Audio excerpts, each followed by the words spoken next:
Hello everyone, my name is Stephen Coleman Roush, and my pen name is S.C. Coleman. Today I would like to talk about the importance of first editions. In today's age of censorship, the preservation and dissemination of copies of first editions has never been more important. The faceless institutions of today revise and edit problematic books, leaving the original author's intent as rare or extremely expensive.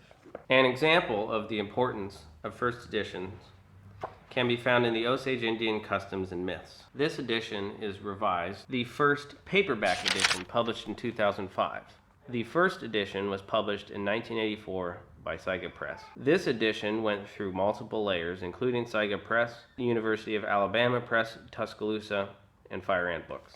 An egregious example of revision and editing can be found on page 110. Quote, "Honeybees were not native to North America. When bees appeared, the Indians knew the American settlements would follow within 2 or 3 years. In a sense, the bee was the vanguard of the American frontier." Now that edit is incredibly obvious. One of the issues with that would suggest that no one pollinated the flowers and that flowers were not native to North America.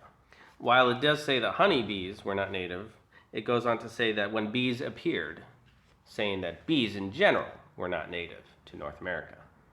Both of those are obviously false and clear edits. One of the portions that was left in, arguably more important. On page 103, quote, "Bows used when afoot were usually longer than the English longbow. In some examples we have seen, they were well over 6 feet in length. These were almost universally made of Osage orange and were flat bows with no significant reinforcement in the midsection. Some of these foot bows had a series of small holes bored through the bow to the left and above the grip. Without a doubt, these were peep sights for various ranges." End quote. Also on page 103.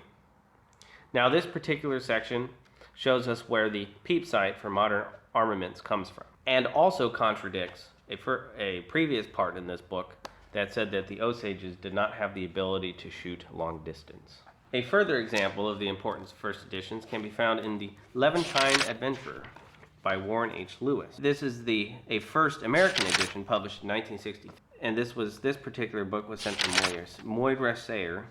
On page 221, 3, quote, "An English pirate with the improbable name of Plumin, operating out of the Tuscan port of Leghorn, had between 1694 and 1697 captured several French ships, and ultimately had become such a nuisance that Louis XIV, on the petition of the Marseille ship owners, ordered his envoy at Florence to obtain satisfaction. Satisfaction which the Grand Duke of Tuscany, Cosimo de' Medici, would gladly have given for several reasons. Firstly, because he had the misfortune to marry a first cousin of Louis XIV, and secondly, as an ally of France.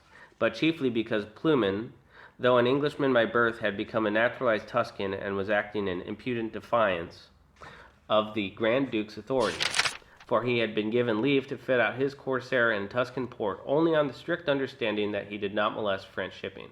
Dupré, French envoy to Tuscany, had done his best with the business, but when it became obvious that he was out of his depth, Darvaux, of whose skill all were persuaded, was asked to go out to Florence and clear the matter up. He accepted the assignment, and his instructions were given him on June 13, 1697. Darvaux was only a day or two in Leghorn before he found out the reason for the apparent impotence of the Grand Duke, which was that Plumin was as skilled in legal chicane as he was in piracy. He had entered 2 pleas and bar of judgment.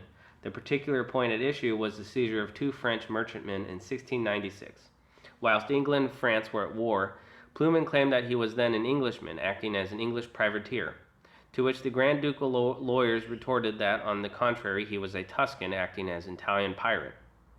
Whereupon Plumin fell back on his second line of defense, namely that whilst he admitted his presence on board the ship in question, the King Charles, at the material time he maintained that the ship belonged not to him but to a certain Pickering, who was acting under letters of marque issued by the Prince of Orange, though it was notorious in shipping circles that Pickering was a man of straw, and that from whatever source the venture was financed, it was most certainly not with Pickering's money." End quote on page 222. Now that particular section speaks a lot about the current shell game that corporations play today, making it very difficult to hold any one corporation accountable and thus voiding them of any responsibility to law. There are many things in this book that show a different aspect of history, and the 17th century. Unfortunately, with the rarity of first editions today, it is very hard to gauge a author's original intent without spending a lot of money to acquire one.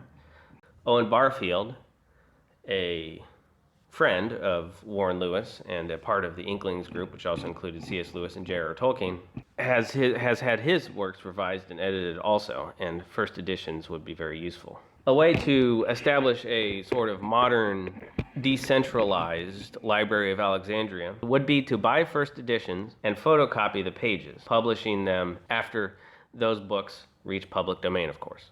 However, we can make our own first editions by keeping diaries. In the past, people kept their own personal diaries and journals, and a lot of those are used by historians and researchers to justify their viewpoint of history, and they use these diaries as first-hand accounts. Unfortunately, today, very few people keep diaries, which means that we have to rely on the powers that be. However, a way around this, instead of writing diaries or writing journals, a person could keep a picture diary. The main theme is that universities and other centers of propaganda dislike independent historians and people who keep independent records because it's very hard to control and difficult to censor, and personal diaries can contradict the current narrative.